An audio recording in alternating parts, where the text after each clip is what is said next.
أعوذ بالله من الشيطان الرجيم. بسم الله الرحمن الرحيم. الحمد لله رب العالمين، وصلى الله على محمد وآله الطاهرين. اللهم صل على محمد وآل محمد وعجل فرجهم. وہ سورہ فیل پڑھ رہے تھے اور بات نکات تک پہنچی تھی، قابل توجہ اور باتیں اور اہم باتیں بیان کر رہے تھے۔ پہلا نقطہ پڑھا آپ نے، دوسرا نقطہ جس میں یہ بیان کیا ہے کہ خداوند متعال نے بڑے معمولی وسیلے کے ذریعے سے ابرہہ جیسے عظیم لشکر کو سخت ترین سزا دی ہے۔ خداوند متعال ہر چیز پہ قادر ہے اور اس نے اپنی قدرت کا یہاں پہ اظہار کیا اور ابرہہ کے متکبر اور گردنکش افراد کو ایک معمولی پرندے کے ذریعے سے اور چھوٹے چھوٹے سنگریزوں کے ذریعے سے اسف معقول میں تبدیل کر کے، چپائے ہوئے بھوسے میں تبدیل کر کے دنیا کے تمام مستکبرین کو متوجہ کیا ہے کہ خداوند متعال اگر چاہے تو معمولی وسیلے کے ذریعے سے تمہیں نابود کر سکتا ہے۔ خدا کی قدرت کے سامنے کسی کی قدرت کی کوئی اوقات نہیں ہے، لہذا کبھی بھی تکبر کے ساتھ، غرور کے ساتھ، خود پسندی کے ساتھ انسان کو نہیں رہنا چاہیے۔ خدا کو کسی کا غرور پسند نہیں ہے۔ تکبر کے ساتھ جب انسان اس کے مقابلے میں آتا ہے تو خدا کس طریقے سے اسے تار و مار کرتا ہے، کس طریقے سے اسے ذلیل و رسوا کر کے نابود کرتا ہے، تو اس سورہ میں خوبصورتی کے ساتھ پیش کیا گیا ہے، دکھایا گیا ہے۔ سخت ترین مجازات، باکم ترین وسیلے، یعنی سخت اور شدید عذاب اور سزا کم ترین اور ناچیز وسیلے کے ذریعے سے۔ اب کہاں ایک طرف ہاتھیوں کا لشکر ہے اور کہاں چھوٹے چھوٹے پرندے اور ان کے پنجوں میں اور ان کی منقار میں چھوٹے چھوٹے سنگریزوں کے ٹکڑے، لیکن کس طریقے سے ان پرندوں نے سنگریزیں برسا کر کے ابرہہ کے لشکر کو نابود کیا ہے۔ قابل توجہ ان کے خداوند قدرت در برابر مستکبران مگردن کشان در این ماجرا پہ عالی ترین وجہی نشان داده است۔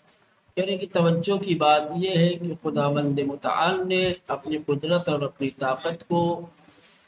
متکبرین اور گردن کشان افراد کے مقابلے میں اس ماجرے میں، اس داستان میں، یعنی داستان فیل میں بہترین انداز اور بہترین رخ سے پیش کیا ہے، دکھایا ہے خدا نے اپنی قدرت کو۔ دنیا خدا کی قدرت کو پہچانے، دیکھے کہ کس طریقے سے اس نے معمولی وسیلے کے ذریعے سے عظیم لشکر کو سزا دی ہے۔ قابل توجہ ان کے توجہ کی بات یہ ہے کہ خداوند متعال نے اپنی قدرت کو، اپنی طاقت کو در برابر مستکبران و گردن کشان متکبرین اور مغرور لوگوں کے مقابلے میں در ان ماجرا، یہ جو ماجرا داستان فیل پڑھ رہے ہیں اس میں بے عالی ترین وجہ نشان داده است، بلند ترین طریقے سے، عالی ترین طریقے سے ظاہر کیا ہے، دکھایا ہے۔ شاید مجازات سختر از مجازات لشکر ابرہہ در دنیا پیدا نہ شود۔ اللہ نے ابرہہ کے لشکر کو جس طریقے سے سزا دی ہے، شاید دنیا میں اس طریقے کی سزا کی کوئی نظیر اور کوئی مثال آپ کو نظر نہ آئے، اور حقیقت بھی ہے، آئی بھی نہیں۔ مجازات سختر کہہ رہے کہ اس سے زیادہ سخت اور شدید عذاب اور سزا کہ جو اللہ نے لشکر ابرہہ کو اس دنیا میں دی ہے پیدا نہ شبت، ایسی سزا نظر نہیں آئے گی کہ جمعی چنان در ہم کو بید شمن، کہ ایک جمعیت، ایک بڑا لشکر اس طریقے سے تارومار کر دیا جائے، درہم برہم کر دیا جائے، اس طریقے سے انہیں مثل دیا جائے کہ بے صورت کاہ خرد شدے و خرد شدے، یعنی اسب معقول درائیں کہ جو چبائے ہوئے بھوسے کے مانند ہو جائیں، برائے نابودی جمعیتی با ان ہمیں قدرت و شوکت السنگ رضا سست کرے کہ اتنے شان و شوکت اور قدرت و طاقت والی عظیم جمعیت کا نابود کرنا، وہ بھی معمولی سنگریزوں کے ذریعے سے اور ضعیف و معمولی پرندوں کے ذریعے سے،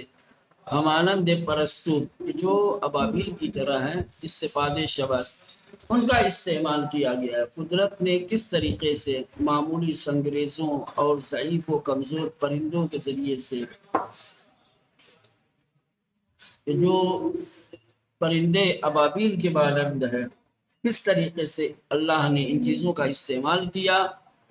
اور کس طریقے سے لشکر کو نابود کیا ہے۔ ان ہوشداری اس پہ ہمیں گردن کشان و مستکبران جہان، یہ داستان ایک الرٹ ہے، ایک ہوشدار ہے، زنگ خطر ہے دنیا کے تمام متکبرین اور مغرور افراد کے لیے، تابع دانند در برابر قدرت کو تاچے حد ناتمانند، تاکہ دنیا کے تمام متکبرین یہ بات جان لیں کہ خدا کی قدرت کے سامنے یہ لوگ کتنے ضعیف ہیں اور ان کی قدرت کس حد تک کم ہے۔ خدا کی قدرت کے مقابلے میں ان کی قدرت کچھ بھی نہیں ہے۔ حتیٰ گاہ می شود خداوند ان معمولیت ہائے بزرگ را به دست موجودات کوچکتری میں سپرے، میرے کبھی کبھی ایسا ہوتا ہے کہ خداوند متعال یہ معمولیت اور یہ دستور کیا ہے، اپنی معمولی اور ناچیز موجود کے حوالے کر دیتا ہے، انہیں دے دیتا ہے کہ یہ کام تمہیں کرنا ہے۔ مثلاً میں کروبی راگ کے ہرگز با چشم دیدے نمی شود، معمولیت میں دہد در یک مدت کوتا به سرعت تولد و تناسل کند۔ مثال کے طور پر ایک میکروب مولانا کہ جس کو آنکھوں سے دیکھا نہیں جا سکتا، میکروب ایک موجود ہے اور ایسی موجود ہے کہ جو آنکھوں سے مشاہدے کے قابل نہیں، جس کو آنکھوں سے دیکھنا ممکن نہیں ہے، تو اتنے باریک اور اتنے معمولی میکروب کو کبھی کبھی خداوند متعال یہ معمولیت دیتا ہے کہ در یک مدت کوتاہ، کہ ایک مختصر سے وقت میں، ایک مختصر سے زمانے میں، بے سرعت تیزی کے ساتھ توالد و تواصل کنند، یہ توالد اور تناسل، توالد اور تناسل کا مطلب یہ ہوتا ہے کہ اس کو ایک بچے میں تبدیل کر دے۔ یہی میکروبی کیا ہوتے ہیں مولانا، بچے کی شکل میں، بچے کی صورت میں بنتے ہیں اور نسل آگے بڑھتی ہے۔ تو یہ میکروب کس کے حکم سے بچے میں تبدیل ہوتا ہے اور جس کے ذریعے سے نسل آگے بڑھتی ہے؟ ایک معمولی میکروب کی جو نگاہوں سے دیکھنے کے قابل بھی نہیں ہے، وہ کس طریقے سے ایک بچے میں تبدیل ہو جاتا ہے۔ خدا اسے معمولیت دیتا ہے، خدا اسے یہ دستور دیتا ہے کہ تم بچے کی صورت اختیار کر لو، تم نسل کی صورت میں آگے بڑھو، اقوام نیرومندیرہ اور طاقتور قوموں کو بے یک بیماری خطرناک مصری، ایک خطرناک اور سرایت کرنے والی بیماری کے ذریعے سے، مانند وبا، جیسے وبا و طاعون، یا ابھی جو ہم لوگوں نے اپنی زندگی میں دیکھا مولانا، کرونا، یہ کیا کی بیماری، اس کے ذریعے سے بڑی بڑی قوموں کو، طاقتور قوموں کو اس طریقے کی بیماریوں میں مبتلا سازر، خدا چاہے تو مبتلا کر سکتا ہے، بدل مدتی کوتا اور مختصر سے وقت میں ہمیں رامانند برگے خزان بر زمین ریزت، اور تمام لوگوں کو خزاں کے پتے کی طرح زمین پہ گرا سکتا ہے۔ جس طریقے سے خزاں کے دور میں، خزاں کے زمانے میں درختوں کے پتے پیلے ہو جاتے ہیں اور گر جاتے ہیں، اسی طریقے سے خدا چاہے تو ایک مصری اور خطرناک بیماری میں کسی بھی طاقتور قوم کو مبتلا کر کے مختصر سے وقت میں اسے نابود کر دے۔ سد عظیم معارب در یمن، چنان کے در تفسیر سورہ سبا گفتے مولانا، یمن کے اندر جو سد معارب ہے، یہ سد بڑا عظیم ہے، بڑا مستحکم، بڑا مضبوط ہے۔ سمجھ رہے ہیں؟ مضبوطی میں اس کی مثال دی جاتی ہے، استحکام میں اس کی مثال دی جاتی ہے۔ یمن کا جو سد معارب ہے، چنان کے در تفسیر سورہ سبا گفتم، اس کے بارے میں سورہ سبا کی تفسیر میں تفصیل کے ساتھ انہوں نے بتایا ہے کہ وسیلے کیا لکھا ہے مولانا؟ پیدائش عمران و آبادی فراوان و تمدن عظیم و نیرومندی شو، کہ جس کی وجہ سے بہت ساری آبادی اور بہت ساری تمدن، عظیم تمدن اور قدرت کی پیدائش کا جو سبب بنا ہے، یعنی جس کی وجہ سے مولانا، جس کی وجہ سے یمن کی آبادی اور یمن کے شہر جو آباد ہوئے ہیں، جس کی وجہ سے یمن کو عظیم قدرت اور طاقت نصیب ہوئی ہے۔ وبدنبال آن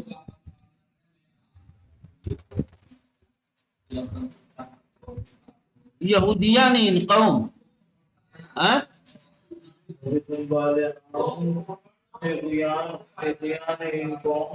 کیا ہے؟ طغیان ان قوم، فضول گش، اور جس کی وجہ سے اس قوم کا طغیان، اس کی سرکشی اور نافرمانی میں اضافہ ہو گیا، بڑھ گیا۔ یعنی جب یہ عظیم سد بنایا گیا اور اس کی وجہ سے جب شہر آباد ہونے لگے، ان کے تمدن کو تقویت ملنے لگی، ان کو غرور پیدا ہو گیا کہ بھائی ہمارے پاس بڑی طاقت ہے، ہمارے پاس سد معارب ہے کہ جو دنیا میں کسی کے پاس نہیں ہے۔ جس وسیلے سے یمن کے لوگوں کو طاقت ملی تھی، قدرت ملی تھی، اس پر ناز کرنے لگے، اور اسی کی وجہ سے لوگ مغرور ہو گئے، لوگ سرکشی کرنے لگے، بلے فرمان نابودی آن میں توری کے، تو اللہ نے اس سد عظیم کو نابود کرنے کا فرمان اس طریقے سے دیا کہ در بعض از روایات آمدے اس کی بعض روایات میں نقل کیا گیا ہے، بیان ہوا ہے کہ بیت یا چند موش صحرائی سپرده شد، اس سد عظیم کی نابودی کے لیے چند چوہوں کو ماموریت دی گئی، ایک یا کچھ صحرائی چوہوں ماموریت دی گئی تا در آن سد عظیم نفوذ کنند، تاکہ یہ چوہے اس عظیم سد میں نفوذ کرے، اندر گھسے، اس کے سوراخ در آن بے وجود آوردن، اور ان چوہوں نے اس سد میں سوراخ کر دیا، بر اثر نفوذ آب تدریجاً ان سوراخ بزرگ و بزرگتر شد، اور پانی جانے کی وجہ سے یہ آہستہ آہستہ جو سوراخ تھا وہ بڑے سے بڑا ہوتا گیا۔ آپ نے دیکھا ہوگا کہیں چھوٹا سا معمولی سا سوراخ ہوتا ہے، لیکن جب مسلسل پانی کا بہاؤ مولانا بڑھتا ہے تو سوراخ بھی آہستہ آہستہ بڑھتا ہے۔ تو چوہوں نے اس عظیم سد کے اندر سوراخ کر دیا، اور پھر مسلسل پانی کے دوران اور روان ہونے کی وجہ سے وہ سوراخ بڑا سے بڑا ہوتا گیا، سر انجام صد عظیم درہم شکست، اور آخر کار وہ عظیم صد کیا ہوا مولانا؟ نابود ہو گیا، ٹوٹ گیا۔ وآبی کی پشت آن متراکم بود، تمام آن آبادیہ و خانہ و کاخہ را ویران ساخت، اور وہ پانی کہ جو اس باد کے پیچھے ٹھہرا ہوا تھا۔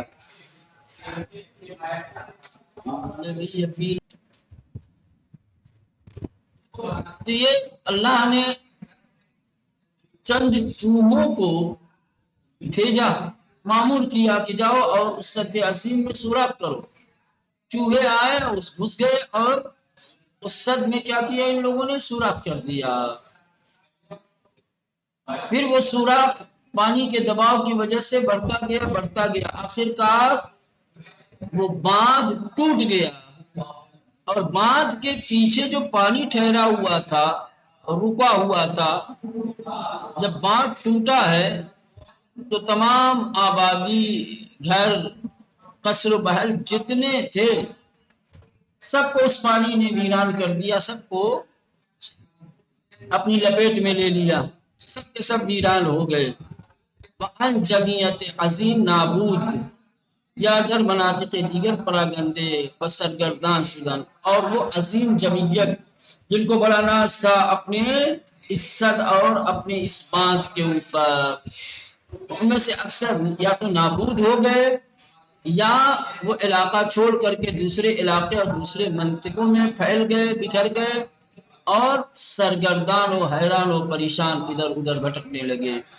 بَإِنَ اس قدرت نمائی خدا بند بزرگ، یہ ہے خدائے عظیم کی قدرت نمائی۔ کہ خدا جب اپنی قدرت دکھانے پہ آتا ہے مولانا، پھر کسی کو اس سے بچاؤ کا راستہ بھی نظر نہیں آتا۔ خدا کی قدرت کے سامنے پھر کسی کی قدرت کی کوئی اوقات نہیں رہ جاتی ہے۔ قرآن مجید میں اللہ نے متعدد اس طریقے کی مثالیں پیش کی ہیں کہ جہاں معمولی اور کمزور اور ناچیز چیزوں کے ذریعے سے بڑی بڑی چیزوں کو، جن کو بڑا عظیم سمجھا جاتا تھا، بڑا قدرت مند سمجھا جاتا تھا، بڑا طاقتور سمجھا جاتا تھا، اللہ نے اپنی ضعیف اور معمولی چیزوں کے ذریعے سے ان کی قدرت کو توڑ کر کے دکھایا، ان کو نابود کر کے، ان کو سزا دے کر کے قدرت نے یہ بتا دیا کہ خدا کی قدرت کے سامنے کسی کی قدرت نہیں چلتی، خدا کی طاقت کے آگے کسی کی طاقت کی کوئی اوقات نہیں ہے۔ خدا اگر چاہے تو عظیم طاقتوں کو معمولی چیزوں کے ذریعے سے نابود کر سکتا ہے، تباہ کر سکتا ہے۔ جیسا کہ یہ دو مثالیں آپ نے دیکھ دی، ایک تو یہی اصحاب فیل والی داستان کہ اس داستان میں کس طریقے سے عظیم لشکر کو معمولی پرندوں کے ذریعے سے چبایا ہوا بھوسا بنا دیا۔ دوسرا یمن کا سد معارب، جس کی قدرت پر لوگوں کو بڑا ناز تھا، چوہوں کے ذریعے سے اس میں سوراخ کروا کر کے اس کو نابود کر کے پوری آبادی کو ویران کروا دیا۔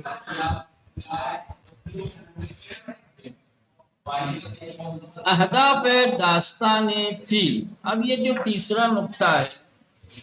وہ اس سلسلے میں ہے کہ اللہ نے قرآن میں اصحاب فیل کی داستان کیوں بیان کی ہے؟ مقصد کیا ہے فیل کی داستان اور قصے کو بیان کرنے کا؟ فلسفہ کیا ہے، ہدف کیا ہے، کیوں اللہ نے قرآن میں فیل کی داستان کو رکھا ہے؟ سورہ آئندے یعنی سورہ لإلاف بخوبی استفادے میں شبک یہ کی از اہداف سورہ فیل یادآوری خاطر بزرگ نعمت ہے عظیم خداوند بقریش۔ مولانا ایک تو یہی کہ خدا کو اپنی قدرت دکھانی تھی، کیونکہ خدا کی قدرت کے مقابلے میں ابرہہ آیا تھا، اس کے گھر کو ویران کرنا چاہتا تھا، تو خدا نے ان مغرور اور متکبر لوگوں کو اپنی قدرت دکھائی کہ بھائی خدا کی قدرت کے سامنے تمہاری قدرت یہ بھی تھا تاکہ دنیا والوں کو درس ملے۔ کہ انسان کی قدرت اور طاقت چاہے جتنی بڑھ جائے خدا کے مقابلے میں اس کو نہیں آنا چاہیے، کیونکہ خدا کی طاقت کے مقابلے میں کسی کے پاس کوئی طاقت وقت ہے نہیں، یا کسی طاقت کی کوئی اوقات نہیں، تو یہ مقصد تھا۔ دوسرے یہ اس سورہ کے بعد ایک سورہ آنے والا ہے جس کا نام ہے لإلاف۔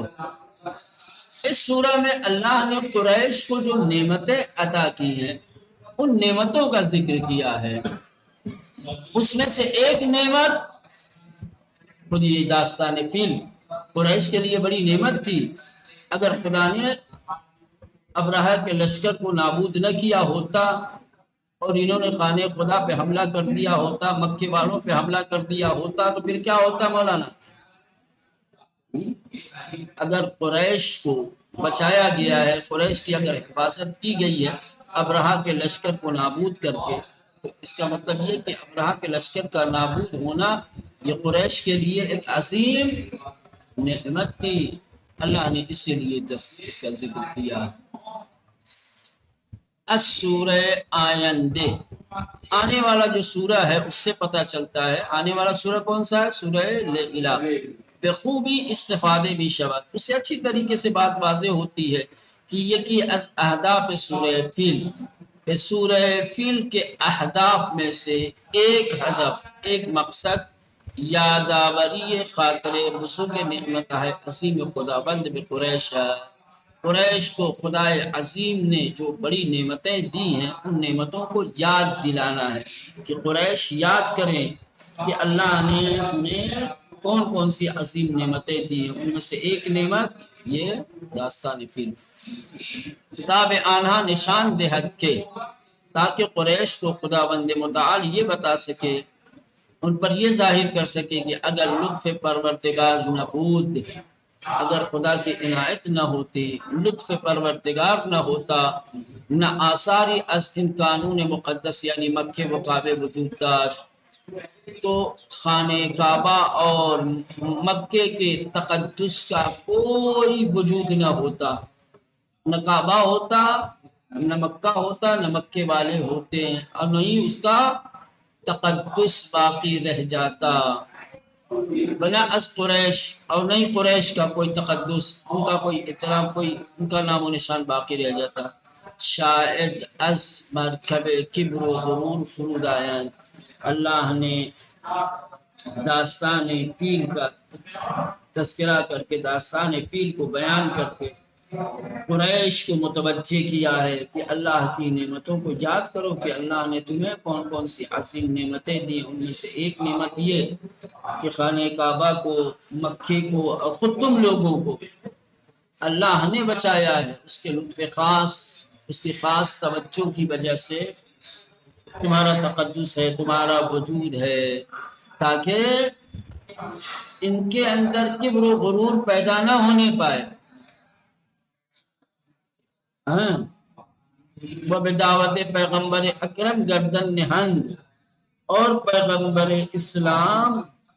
جن باتوں کی انہیں دعوت دے رہے ہیں انہیں تسلیم کریں۔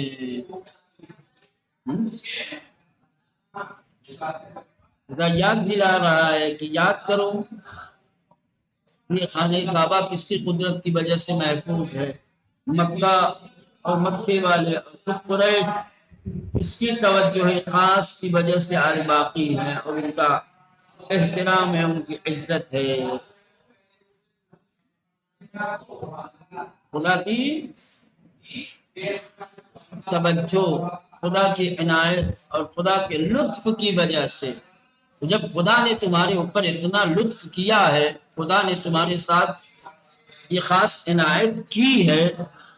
تو اب تم کو کیا چاہیے بھائی؟ تم کو یہ چاہیے کہ خدا کا نمائندہ، خدا کا نبی، خدا کا رسول تمہیں جن باتوں کی دعوت دے رہا ہے،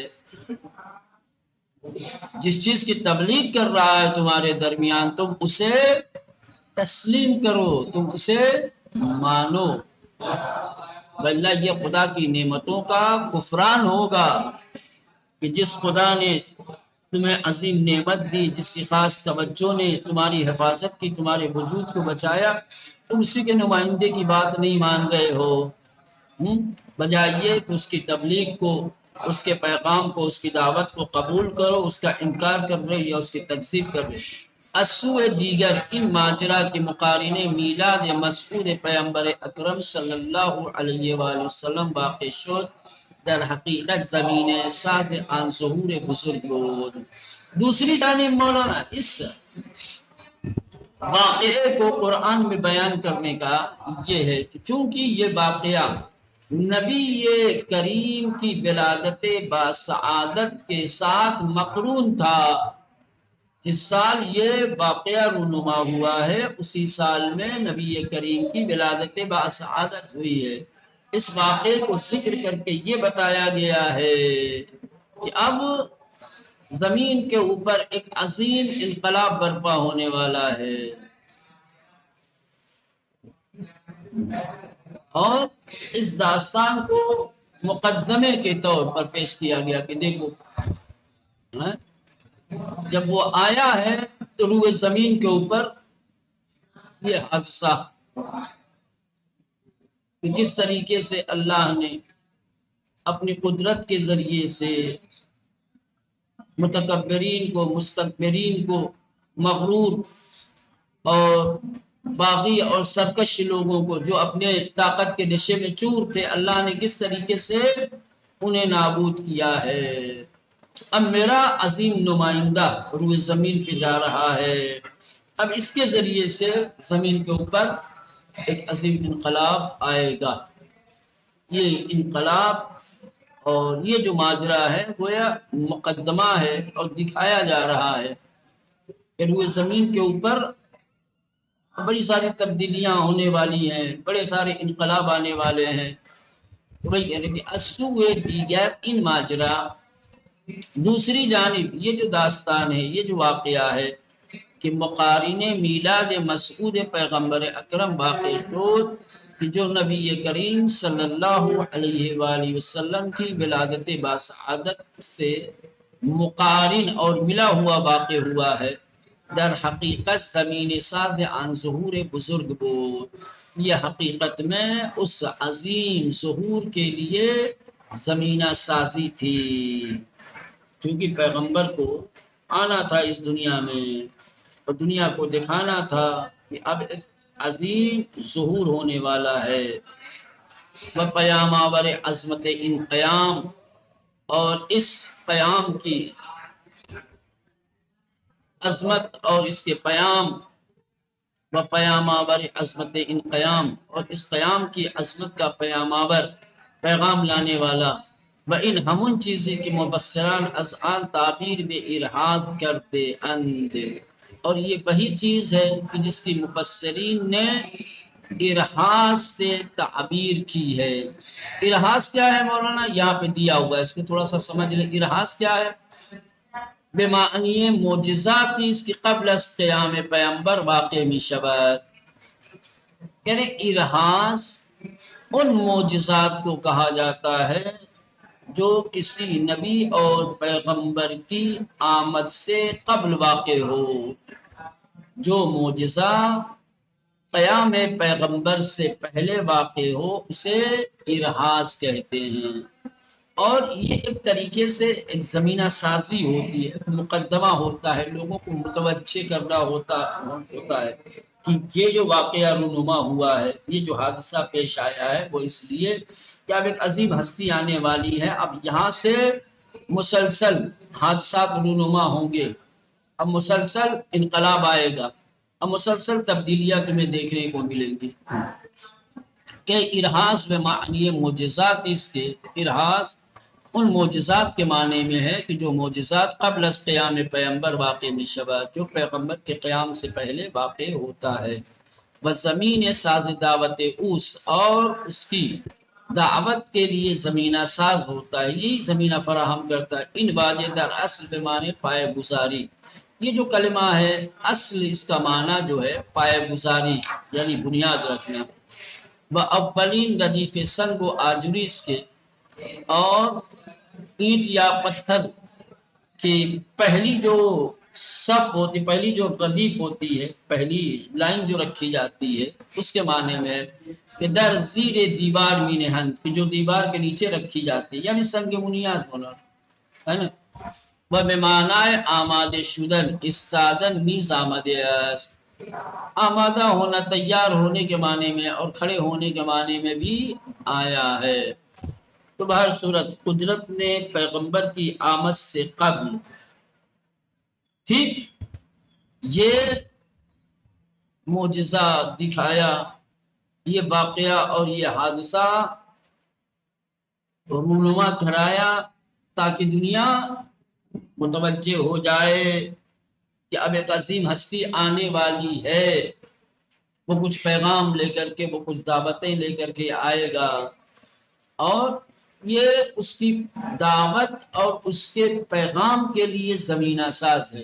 کیونکہ لوگ ایسا حادثہ دیکھ کر کے، ایسا واقعہ دیکھ کر کے بہرصورت دلی طور پر ایک آمادگی اپنے اندر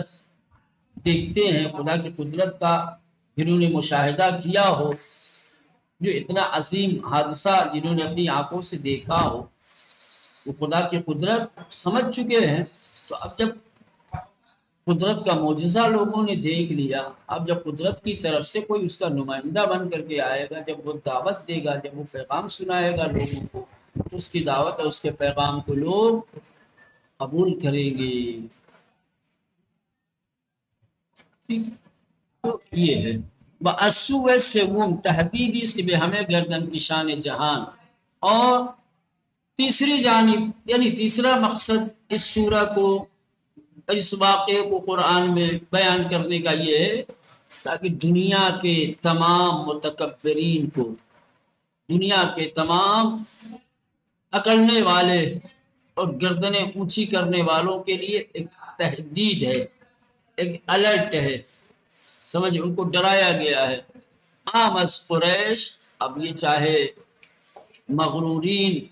اور گردن کشان چاہے قریش سے ہوں، وغیر آنہا چاہے قریش کے علاوہ دوسرے افراد ہوں، کہ بے دانند کے ہرگز نمی توانند در برابر قدرت پروردگار بے استعان. انہیں معلوم ہونا چاہیے